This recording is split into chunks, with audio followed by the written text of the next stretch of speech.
নমস্কার সকল বঙ্গবাসীকে আমার চ্যানেলে স্বাগত। এই ভিডিওটিতে আমি আপনাদেরকে দেবনাগরী স্বরবর্ণ শেখাবো। অনেক বাঙালি কাজের সূত্রে তাদেরকে রাজ্যের বাইরে থাকতে হয় এবং অনেকেই দিল্লি হিন্দি বলয় এবং স্পেশালি মহারাষ্ট্রেও অনেকে কর্মসূত্রে থাকেন এবং এই অঞ্চলগুলোতে ভাষা চলতে চলতে শিখে গেলেও অনেক সময় লেখা পড়তে কিন্তু তখন সমস্যার সম্মুখীন করতে হয় এবং সেই সমস্যার সুরাহার জন্য আমি আপনাদেরকে দেবনাগরী স্বরবর্ণ শেখাবো খুবই সহজে। এরপরে যাব ব্যঞ্জনবর্ণে। তো এই ভিডিওতে শুধুমাত্র স্বরবর্ণে আমরা মনোযোগ দেব এবং আপনাদেরকে এমন একটা পদ্ধতিতে আমি শেখাতে চাই যাতে আপনারা মনেও রাখতে পারেন এবং আপনাদের যদি অনুশীলন করার প্রয়োজন হয় আপনারা এই ভিডিওটিকে ব্যবহার করতে পারেন। তাহলে সময় নষ্ট না করে শুরু করা যাক। প্রথমে আসি অ। অ লেখার সময় এইভাবে লিখতে হয়,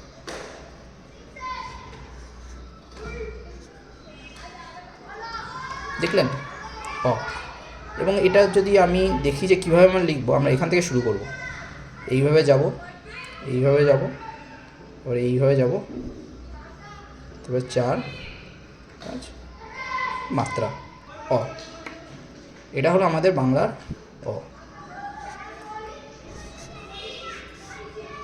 এবার এখানে মনে রাখতে হবে যে দেবনাগরীতে অটা আমরা একদম বাংলার মতো টেনে টেনে বলি না, কিন্তু একটু ছোট, মানে একদম টেনেও নয় আবার একদমই মানে অ অ এরকমও না, অ।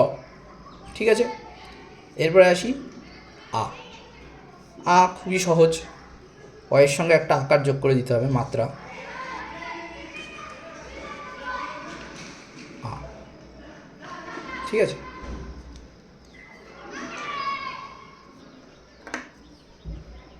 এটা আমরা এখান থেকে শুরু করতে পারি। প্রথমে এখানে, তারপরে এখানে এরকম, তারপরে এরকম। এটা হলো আ। আপনারা দেখুন যে এই অয়ের সঙ্গে যেরকম আমরা আকার যোগ করে আ করি, দেবনাগরীতেও কিন্তু একই রকমভাবে করি, সেটা মনে রাখা খুবই সহজ। আকাশের আয়ের মতো উচ্চারণ। এরপর আসি হস্যই।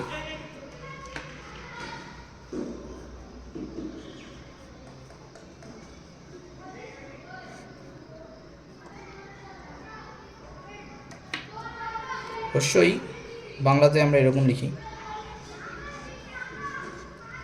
মনে রাখতে হবে যে দেবনাগরীতে কিন্তু হস্যইয়ের ওপরের মাত্রাটা কিন্তু এরকম বেরিয়ে থাকে না, ঠিক আছে?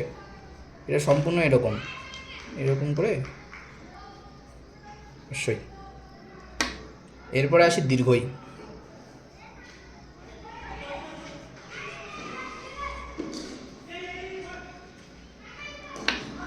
দীর্ঘইয়ে আমরা কিন্তু দেবনাগরীতে এরকম করে মাত্রাটাকে বের করে রাখি। এটাই হচ্ছে বাংলা দেবনাগরী হস্যই দীর্ঘয়ের মধ্যে একটা মূল ফারাক। আপনাদের মনে রাখতে হবে যে বাংলাতে আমরা হস্যইয়ে মাথাটা বের করে রাখি, কিন্তু দেবনাগরীতে আমরা মাথাটা বের করে রাখি না। দীর্ঘই।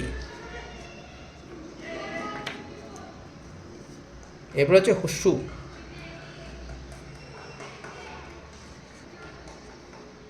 হস্যু অনেকটা ওয়ের মতো দেখতে, কিন্তু ওর যেমন মাথার দিকটা গোল হয় ওরকম কিন্তু না, এর মাথাটা একটু বেরিয়ে থাকবে।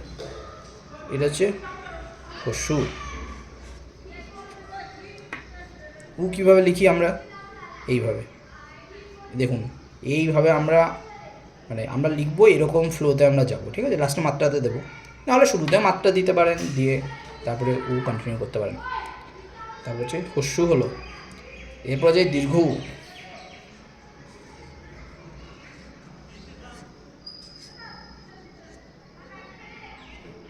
এটা হচ্ছে দীর্ঘ উ।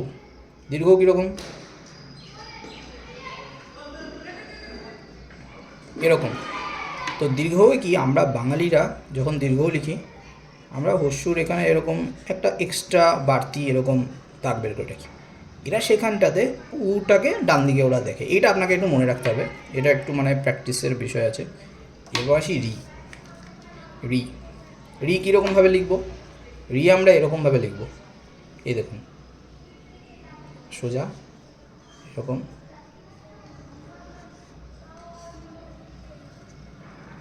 এটা হচ্ছে রি। রিটা একটু কঠিন, রিটা আপনাকে একটু অনুশীলন করতে হবে। তো আমরা এরকমভাবে শুরু করতে পারি। তারপরে এই অংশটা দিলাম, তারপরে এটা, তারপরে এরকম, তারপরে হচ্ছে এরকম নিচে। রিটা আপনারা দেখুন, রিটা কিন্তু কঠিন, রিটা আপনাদেরকে একটু অনুশীলন করতে হবে।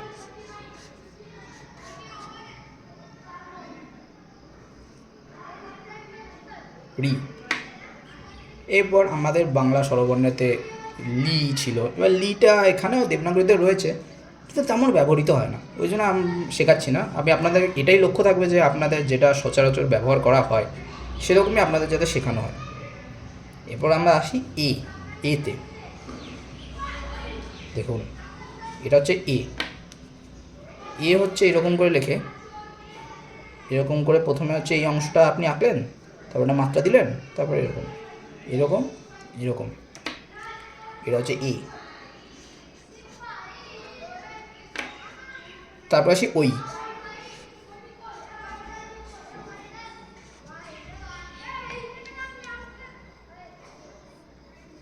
ওই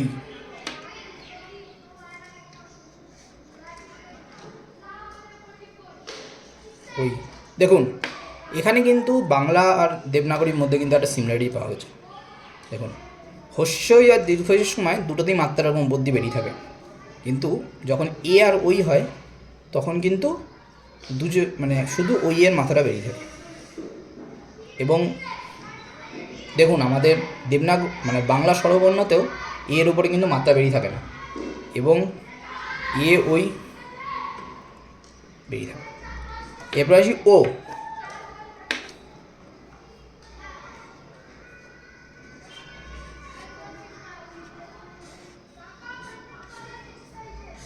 ও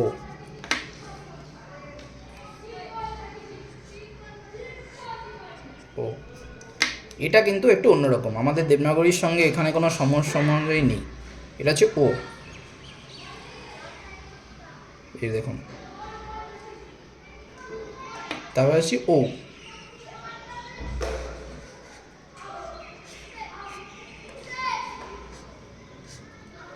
দুখানা মাত্রা বেরিয়ে থাকবে, এটা আপনাদের মনে রাখতে হবে, এটা একটু নতুন মানে দেবনাগরীতে। দেখুন, ঠিক আছে, তো এটা হয়ে গেল ও।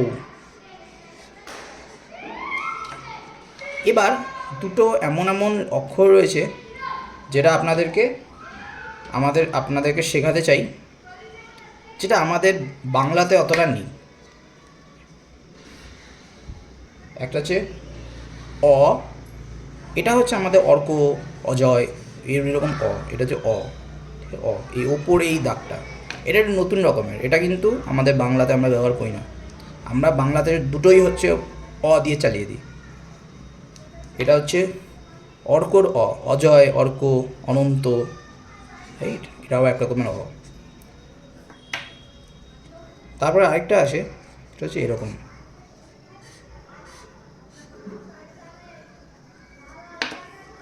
এটা হচ্ছে অ অ এরকম প্রচার, মানে তার সঙ্গে অ অ অ এরকম, যেমন হচ্ছে অরাত অরাত, এরকম আপনারা বলতে পারেন, ঠিক আছে, এরকম উচ্চারণ, এটা একটু অন্যরকম। সো এটা হচ্ছে এবার আপনাদেরকে কিছু আমি অনুশীলন করাবো, যাতে আপনারা মানে শব্দ পরিচয় আপনারা যাতে হয়। আপনারা এইটাই লক্ষ্য করুন যে আপনাদের এই অক্ষরগুলো আপনারা চিনতে পারছেন কি না। আপনাদের লক্ষ্য এটা হবে না যে পুরো যে শব্দটা পড়তে পারা, সেটা না, আপনি শুধু যে নতুন স্বরবর্ণটা আমরা শিখেছি সেটা কি আমরা করতে পারছি। তো দুটোকে আমরা এরকম পাশাপাশি নিতে পারি। এবার দেখুন, আপনাদের সুবিধার জন্য প্রথমে হচ্ছে আমরা লিখব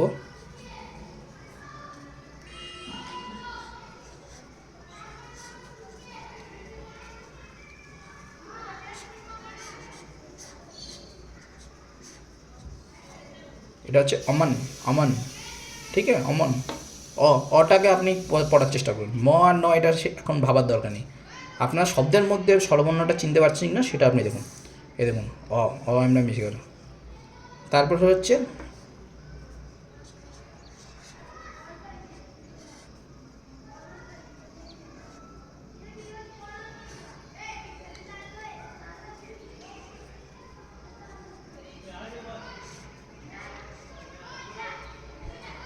আজ, আজ, বুঝলেন? তারপরে হচ্ছে এবার এটা আপনি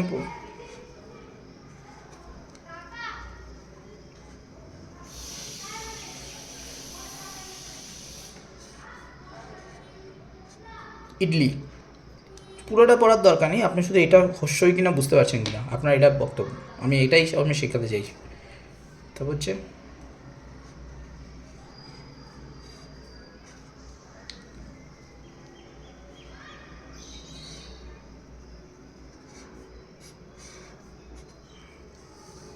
বুঝছেন দীর্ঘই, আমরা এবার দীর্ঘই শিখলাম।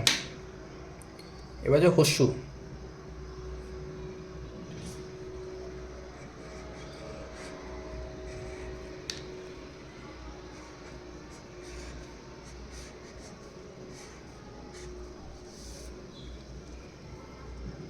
হস্যু বুঝতে পারছেন, উগম, এগুলো নিয়ে আপনাকে ভাবতে হবে না, আপনি এগুলো চিনতে পারছেন না, আপনি দেখুন, ঠিক আছে? তারপর হচ্ছে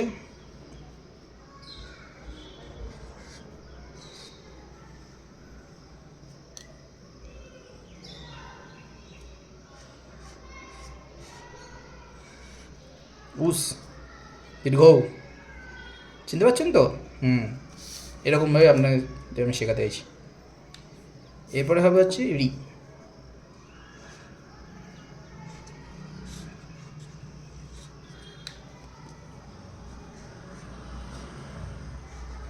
এটা হচ্ছে ঋণ, ঋণ আমরা বাংলায় যেটা বলি ঋণ, সেই ঋণ। তা হচ্ছে ই,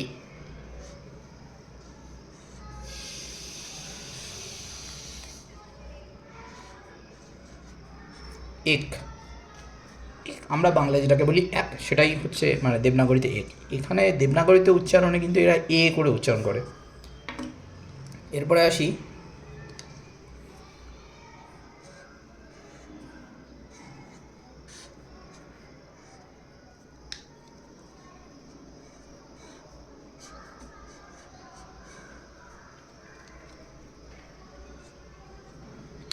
ঐরন, ঐরন, এ হচ্ছে ওই, আপনারা চিনতে পারছেন তো? এই চিনতে পারানোর জন্যই আপনাদেরকে আমি দেখাচ্ছি। এরপর আপনারা নিজেরা অনুসরণ করবেন, আপনারা যখনই শব্দ দেখতে পারবেন তখন আপনারা এরকমভাবে আপনারা স্বরবর্ণের অবস্থানগুলো আপনারা দেখতে পারবেন। তারপরে আসবে হচ্ছে ও,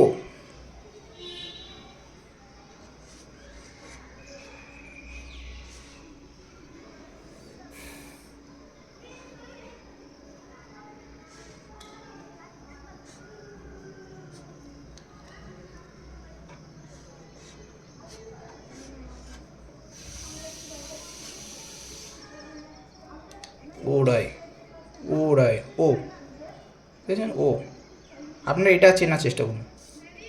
এরপর আসবে হচ্ছে ও,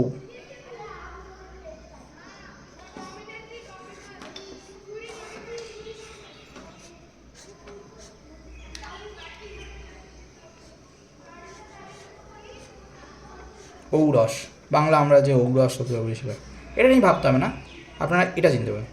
তো আরেকবার আমরা রিভাইজ করি এবার।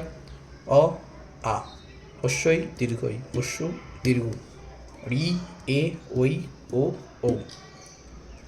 আপনারা এইভাবে অনুশীলন করলেই আপনারা ধীরে ধীরে শিখতে পারবেন। আমি আপনাদেরকে বড় করে দেখালাম কারণ আমরা চাই যে আপনাদের মনে এটা গেঁথে যাক, ঠিক আছে? একটু অনুশীলন করলে আপনারা হবে। তারপর যখনই আপনারা এই স্বরবর্ণগুলো দেখতে পারবেন তখনই আপনারা তাদের অবস্থানগুলো এরকমভাবে দেখতেন, হয় শব্দের শুরুতে, না হলে শব্দের মাঝখানে, কিন্তু এরা এরকমভাবেই হয়, এদের কিন্তু কোনো রকম মানে রূপ পরিবর্তন হয় না। সুতরাং আশা করি আপনাদের খুবই ভালো লাগলো। আপনাদের কোনো রকম ফিডব্যাক থাকলে জানান, অবশ্যই যে কমেন্টসে জানান। সকলকে ধন্যবাদ আপনাদের সময়ের জন্য। আবার দেখা হবে পরের ভিডিওতে। নমস্কার।